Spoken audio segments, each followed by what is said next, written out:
So the reason that we started or are starting Feed My Flock, it's been a challenge so far. A lot of challenges getting started. The challenge right now is finding general liability insurance. When you call an insurance broker, like, dude, what are you talking about? So finding someone, an underwriter that can cover that, it's been a challenge. I haven't found it yet. So technically it's covered under my Georgia Wildlife Company because we're reducing snake and rat habitat. And my insurance provider knows and all that. I haven't charged for any jobs. I may or may not ever charge for a job. I don't know. The whole purpose of this, I don't even want to call it a business. To me, a business is something that makes a profit. And if this venture ever does make a profit, we will call it a business. But right now, it's a hobby. And the purpose of this is number one, I've been looking for a business that would also provide discipleship opportunities. I'm also looking for a business that would be something that the kids can participate in. And if I ever do make a profit with this, it's going to the kids. If they want to work this little Feed My Flock venture, then they'll reap all the rewards for that. So, the way that I have it worked out with my kids is I'll pay for half of their first vehicle. So whatever they have saved through, money from grandparents from Christmas and birthdays and any work that they decide to do once they turn 15, or even now, Brady's 14. If he wants to help with, either one of my businesses, he's more than welcome to do so. So that's kind of up to them, but I told him at this point, Brady in particular, that he better be a pretty doggone good mechanic with the money he has saved, especially with the price of the cars right now. But back to the deal. So the reason we started Feed My Flock first was, the meaning of life is so simple. We're here on this earth. It's a vapor in time, and the whole point is to be a disciple and make disciples. The reason I chose Feed My Flock as the business name, I first chose Feed My Sheep. That was taken, and that was based on John 15. I think it's John 21, 15 through 17, I think. I may be wrong, but I think it's right in there somewhere. But it's where Jesus he asked Simon Peter if he loved him, and Simon Peter said, yes, Lord, I love you. And he said, feed my sheep. Then he asked him again, do you love me? Feed my lambs. And he asked him again, take care of my sheep. So he said 3 different times, feed my sheep, feed my lambs, take care of my sheep. And again, to me, that's just being a disciple and making a disciple and taking care of his flock. And that's kind of the point of this business. And I'll go into more of that maybe in another video. And then another point of this business is food security. I've been a prepper since I graduated from college. I think the way that we define prepping may be different for anyone. Mine is defined as being prepared for the future. So I started prepping by investing in growth stock mutual funds inside of a Roth IRA, my first job out of college. That's preparation for retirement. I like to buy and sell little tracts of land. That's another preparation. Having some liquid cash on it, whatever. There's lots of ways to prep. Having food security. I have chickens, I have quail, I have sheep. I like to hunt and fish, and I don't buy meat from the grocery store very often.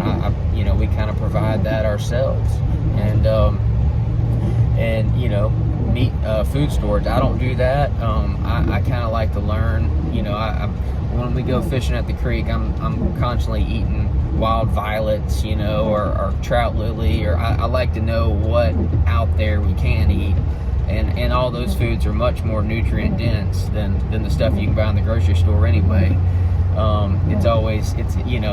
think a lot of people do the Daniel fast every year, and I'm like, golly, Daniel had a big upper hand on us because we can't do it like him. The food, nutrient density of food has depleted tremendously, especially in the last 100 years. I mean, it's gone downhill, and that's because of practice as a man, their farming, bad farming practices and things like that. Dandelion, for example, that's where a lot of modern lettuce comes from. You're going to get a lot more better nutrients out of dandelion leaf than you will out of anything you buy lettuce-wise in the store. So anyways, keep rabbit trailing, but so a big part of the Feed My Flock is food security. I like to utilize everything that I kill, or as much as possible. So if I harvest a deer, we have harvested one sheep because of was having some issues and had to be harvested. So its mutton is tasty. It's good for you. It's healthy. Wild game is even better for you, especially the ones that are on the clean side. So we eat a lot of venison and things like that, and I like to utilize all the parts of those animals, or as many as I can. Now that we have chickens, we'll be able to utilize almost every part of the animal to feed the chickens. But for us, I'll put the bones in and boil them and get bone broth, and then I'll crack the bones open and get the marrow. I eat the heart, I eat the liver. Don't like the seafood go to waste. I'm not big on waste, so I don't know if any of this makes sense because I'm kind of rambling, but the food security part is also part of fulfilling what I believe we should be doing. Is following Ecclesiastes 11:2, which says, "Give portions of 7, no to 8, for you know not what disasters may come upon the land." Or I think it's give portions of 7, yes to 8 for you. So that's just basically saying you should have a diverse portfolio. Don't just put money in the stock market. Don't just put money in real estate. Don't just put, have a lot of different things going. So if the grocery stores are empty one day, you're still feeding your kids. So that's another part of this business, food security, and a big part of it. And it's a lot of fun. The kids, Ford in particular, loves playing with the chicks and helping me with the quail and helping with the sheep and all that fun stuff. And we're doing it regeneratively. The system kind of feeds itself. The sheep feed the chickens. Our compost, what our food waste will feed the chicks, and it feeds the quail. We have a quail compost that makes really good compost.